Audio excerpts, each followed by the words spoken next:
1980, a few months after the Soviet invasion of Afghanistan, Charlie Wilson saw his first news report on the Soviet-Afghan War on 60 Minutes. How long has he had this weapon? 2 months. It's about 2 months. Does he know it's World War I? They know that these are all old weapons, and they really aren't up to doing anything to the Russian weaponry that's around. But that's all they have, and this is why they want help.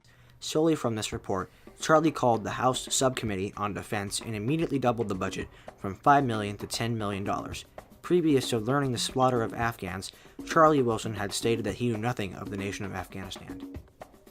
Mr. Wilson had decided that it was time for action to be taken and spearheaded CIA involvement in Afghanistan by doubling the budget through approval of Congress to help the Mujahideen fend off the Soviet Union. Mr. Wilson is one of those people that can really say that they have changed history. He took a stand for the Afghan people and through the process unknowingly destroyed, in Ronald Reagan's words, the evil empire.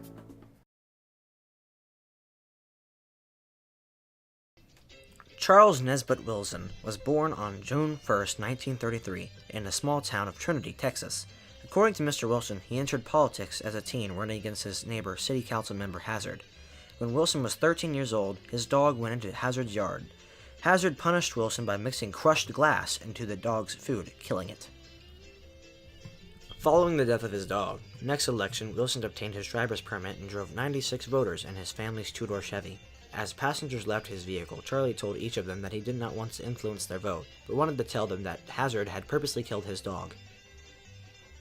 At the end of the night, Wilson found out that Hazard had been defeated by a margin of 16 votes. Wilson cited this as the day he fell in love with America. Charlie Wilson attended Sam Houston State University, where he was accepted into the United States Naval Academy.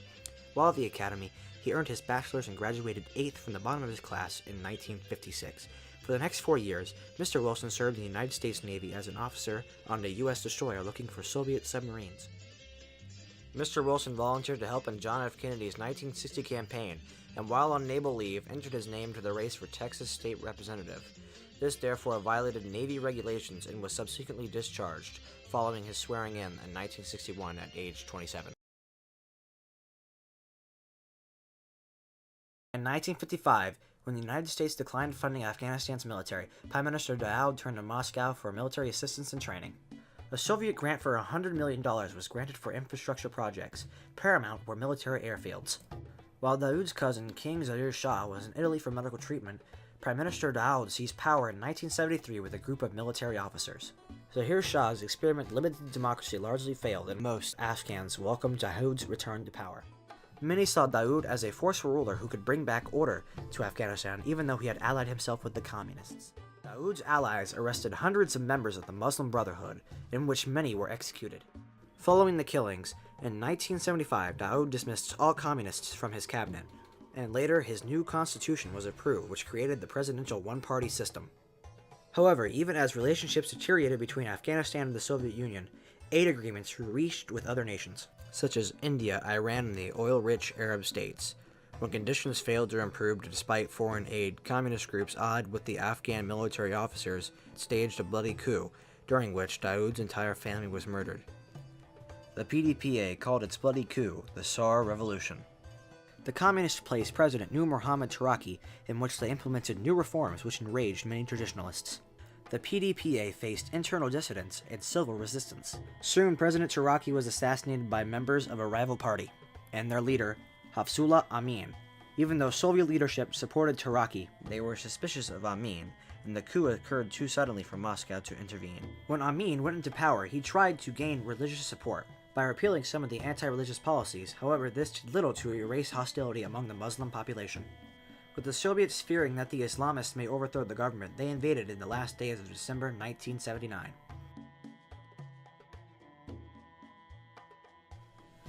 Soon after, Soviet troops captured Kabul and assassinated Amin, installing Baruch Kemal in his place.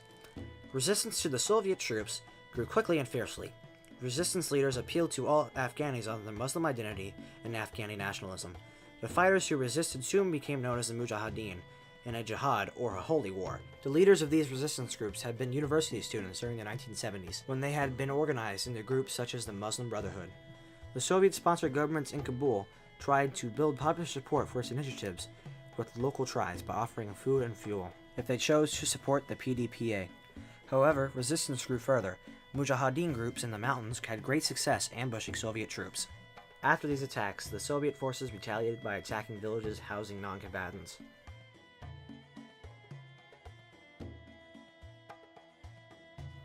In the fall of 1982, Wilson's close friend Joanne Herring invited Charlie to take a trip with her to Pakistan to view the Afghan refugee camps on the Pakistani-Afghan border. While at the camp, Charlie and Joanne took a trip to the field hospitals, where they found out that when Soviet troops had left an area, they left behind booby trap, toys, and other explosives that children would pick up. These acts of barbarism left many children with severe wounds and sometimes missing limbs. The Russian soldiers were young and very cruel and barbaric. When they went on an operation, they killed everything and everyone they came across. President Zia offered for Pakistan to be the center of Afghan resistance, and when Charlie met with him, they agreed with the president to give weapons to the Mujahideen, on terms that the U.S. government reimbursed them for the weapons. Learning from many wounded civilians about the Soviet Mi-24 helicopters, Charlie decided that something needed to be done because the weapons that had been given could not pierce the gunship's armor or damage any of its equipment. When Charlie met with tribal leaders, they said to him, "Do not send us food. Do not send us medicine. We can live without food, we can live without medicine, but we cannot live without freedom.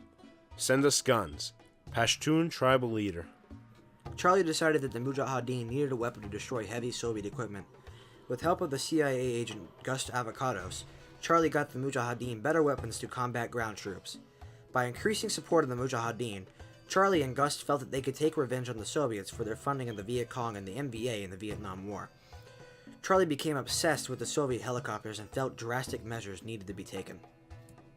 Charlie got Clarence Long, who was the chairman of the Subcommittee on Foreign Operations of the House Appropriations Committee, and after some convincing, got 10 times the amount of money to support the Mujahideen. Soon after, Saudi Arabia agreed to match every US dollar that went to Afghanistan. With this money, Gus used the CIA's top weapon expert Michael G. Vickers to purchase the new weapons for the Afghans. The first advanced weapon that the Mujahideen received from the US was the Milan, which is a wire-guided French anti-tank missile designed to destroy Soviet tanks. These anti-tank missiles destroyed hundreds of Soviet tanks and armored vehicles. However, soon after the first shipment, Charlie suffered from heart failure, being very close to dying. His doctor told him that he needed to give up drinking in order to stay alive.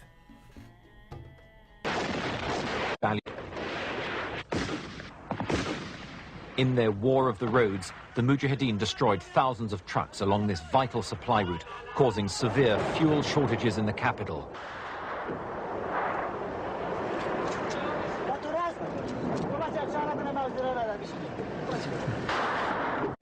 After many arguments with the CIA and a long amount of time, Charlie finally got the Mujahideen the Stinger weapon system, a heat-seeking missile, in September 1986.